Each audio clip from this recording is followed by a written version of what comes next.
Sebelum menonton, jangan lupa like, subscribe, dan tekan tombol lonceng. Selamat menyaksikan. Halo sahabat Heljon, kembali lagi bersama saya Lani. Nah, kali ini kita berada di program Community Update.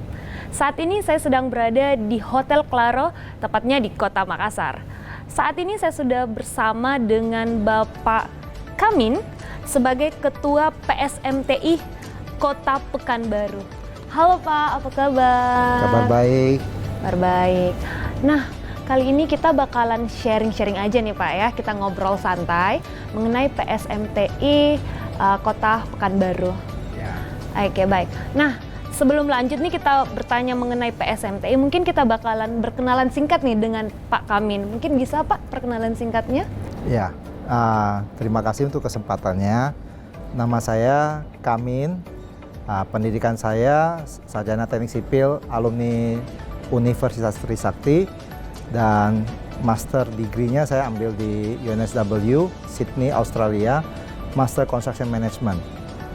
Ya, saya sudah berkeluarga, anak 6, ya, dan itu sekilas informasi tentang diri saya. Oke, nah Pak, saya dengar-dengar nih ya, selain Bapak aktif nih di PSMTI Kota Pekanbaru, ada kegiatan lain juga nih yang Bapak lakukan sehari-hari. Mungkin bisa Pak dijelaskan? Oke, di PSMTI Kota Pekanbaru, saya kebetulan dipercayakan sebagai Ketua PSMTI Kota Pekanbaru. Juga di samping itu, saya juga ikut aktif dan dipercayakan sebagai Ketua Perkumpulan Margali Kota Pekanbaru, dan dapat kepercayaan juga menjabat sebagai bendahara di DPP Kota Pekanbaru sebagai bendahara Lembaga Pemberdayaan Masyarakat bersama-sama dengan pemerintah Kota Pekanbaru. Wow, ternyata Bapak cukup aktif ya di kehidupan sehari-hari. Ya, kebetulan dapat kesempatan dan dipercaya dan kawan-kawan pun mendukung. Oke, nah tadi Bapak ini kan sebagai Ketua PSMTI Kota Pekanbaru nih. Apa saja sih capaian yang telah dilakukan oleh PSMTI Kota Pekanbaru setahun kemarin, Pak? PSMTI Kota Pekanbaru bukan hanya dari tahun 2021 kemarin ya. Kebetulan saya ini menjabat sudah periode kedua, dan PSMTI Kota Pekanbaru itu pertama kali terbentuk itu tahun 2015, dan saya sebagai ketua pertamanya di periode pertama, dan saya dipercayakan kembali memimpin PSMTI Kota Pekanbaru itu periode kedua. Dari 2020-2021 sejak adanya COVID, kami PSMTI Kota Pekanbaru bersama-sama dengan teman-teman semua, saya mengajak bersinergi dengan Lions Club, dengan Perkumpulan Margali Pekanbaru, dengan LPM Kota Pekanbaru. Kita bersinergi partisipasi bahu-membahu membantu bukan hanya pemerintah Kota Pekanbaru ya. Di tahun 2020 kami juga awal-awal COVID itu banyak daripada aparat keamanan kita belum tersedianya masker pada saat itu, hand sanitizer, kami sudah ikut partisipasi membantu pihak kepolisian Polresta Kota Pekanbaru, terus kepada Denpom, kemudian juga kepada Dandim di Pekanbaru, dan termasuk kepada Kejari. Nah, karena level saya di kota, sehingga kita dengan Forkompinda Kota di tahun 2020. 2021 kami bersama dengan LPM Kota Pekanbaru dengan dukungan daripada pemerintah Kota Pekanbaru mengadakan vaksin di bulan Maret, vaksinasi massal untuk usia lansia. Nah, dari usia lansia itu kami mengencourage, maksudnya mendorong, memotivasi kawan-kawan yang pada saat itu juga banyak yang masih bertanya dan masih banyak yang agak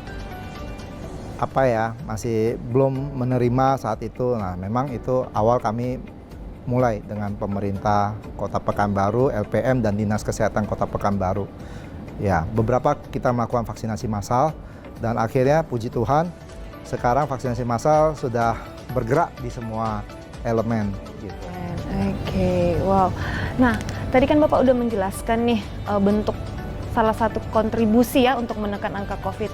Nah, mungkin ada kolaborasi di bidang lain nih Pak PSMTI Kota Pekanbaru dengan pemerintah? Ada nggak? Ada. Jadi PSMT Kota Pekanbaru ini kan paguyuban sosial ya. Jadi paguyuban sosial Marga Tionghoa ini berkolaborasi dengan pemerintah Kota Pekanbaru. Satu di bidang sosial itu selain daripada membantu pemerintah, kita mengadakan vaksinasi massal.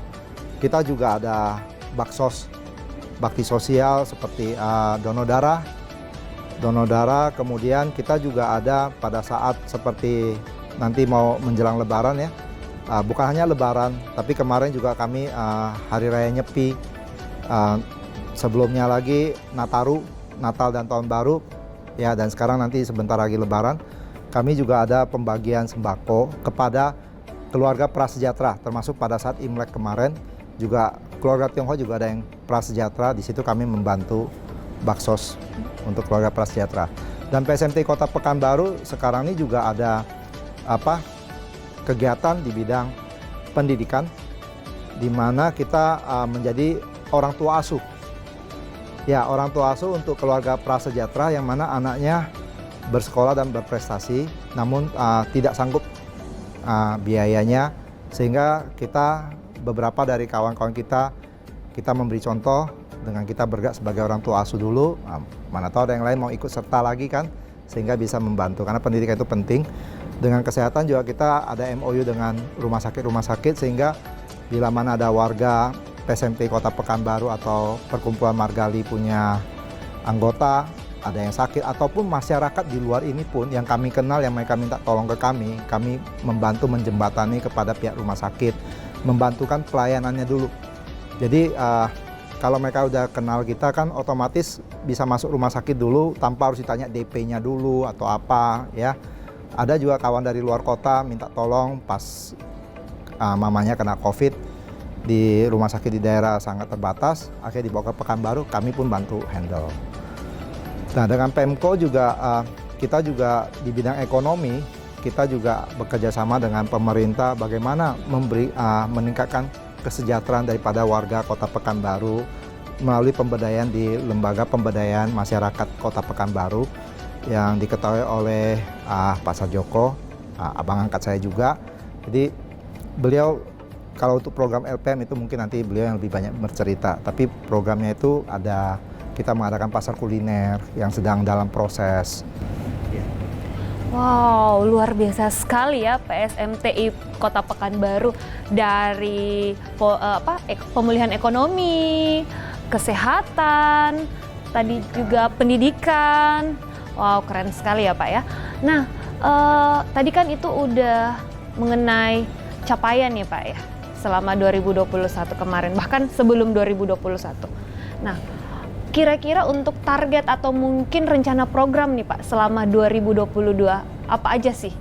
2022 ini kami tetap melaksanakan kegiatan sosial rutin, ya juga termasuk budaya Tionghoa yang kami lestarikan setiap tahunnya seperti Imlek bersama, nanti juga ada makan bakcang. Jadi kita juga mengajarkan kepada masyarakat atau warga Tionghoa juga yang belum tahu apa itu bakcang dan cara buat bakcang. Kita juga ada kolaborasi dengan sekolah, mengajar anak murid. Kemudian juga ada soi, ada beberapa budaya. Nah, dalam waktu dekat ini kan budayanya adalah cengbeng. Cengbeng, jadi itu seperti kalau kita berziarah ke kuburan ya. Nah, kemudian apa yang mau kita kerjakan lagi selain rutinitas seperti itu, kami juga baksos tidak lupa. Kami melihat kayak kemarin terakhir kami melihat ada korban 10 kakak korban kebakaran, sehingga dengan sigap dan cepat kawan-kawan membantu sembako kebutuhannya itu. Dan ya ada kalanya kegiatan kami itu tidak kami ekspos di berita ya, karena tujuan kami berbuat ini bukan untuk pamer, tapi kami memang ingin berbuat gitu. PSMT ini adalah wadah untuk berbuat sosial, membantu orang yang sebenarnya butuh bantuan, dan di situ kita ya mungkin gotong royong ya, ada yang punya waktu keluar waktu, ada yang punya tenaga keluar tenaga, ya mungkin ada yang bisa jadi sponsor keluar sedikit bantuan dalam bentuk barang konkret seperti sembako dan lain sebagainya. Dan juga PSMT Kota Pekanbaru di tahun ini juga akan menambah beberapa kecamatan. Jadi PSMT Kota Pekanbaru, di Kota Pekanbaru yang ada 15 kecamatan sudah punya PSMT kecamatan 7 kecamatan. Dan kami akan menambahkan lagi, ya mudah-mudahan sampai tahun depan 2023 kami bisa 15 kecamatan ini ada PSMT kecamatannya. Tujuannya adalah supaya kita bisa lebih cepat tanggap, di mana kalau ada warga kita di kecamatan tersebut ada musibah atau apa yang perlu kita bantu, bisa melalui kecamatan dulu. Nah, dengan bekerja sama dengan Koramil, Pak Kapolsek maupun Pak Camatnya gitu. Oke, luar biasa sekali ya PSMTI Kota Pekanbaru. Nah, mungkin ini pertanyaan terakhir nih dari kita nih Pak. Apa sih harapan Pak Kamin nih sebagai Ketua PSMTI Kota Pekanbaru ke depannya? Harapan saya PSMTI adalah wadah yang bisa terus berkontribusi nyata kepada, ya selain kepada warga Tionghoa juga kepada saudara-saudara kita yang berbeda suku, di mana PSMT ini berbuat bukan hanya untuk orang Tionghoa, tetapi sembako yang dibagikan pun bukan hanya kepada warga Tionghoa. Jadi PSMT ini bukanlah sesuatu yang eksklusif, bukan wadah eksklusif, tapi wadah yang berbaur ya. Jadi berwawasan nasional. Ya, harapan saya juga bisa semakin maju dan banyak yang bisa terlibat aktif, sehingga banyak juga kita bisa berbuat. Oke. Nah, satu hal yang kita petik nih dari PSMTI Kota Pekanbaru bahwa menolong itu bukan hanya tentang materi Pak ya, tetapi waktu, tenaga, dan kebersamaan. Baik, terima kasih banyak ya Pak atas waktunya.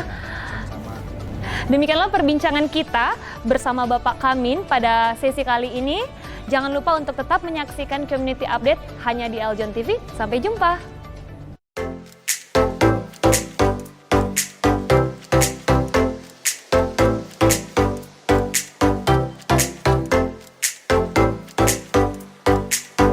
Kalian udah pada nonton kan? Nah, sekarang giliran kalian untuk tekan tombol subscribe, like, dan juga tekan tombol loncengnya. Dah!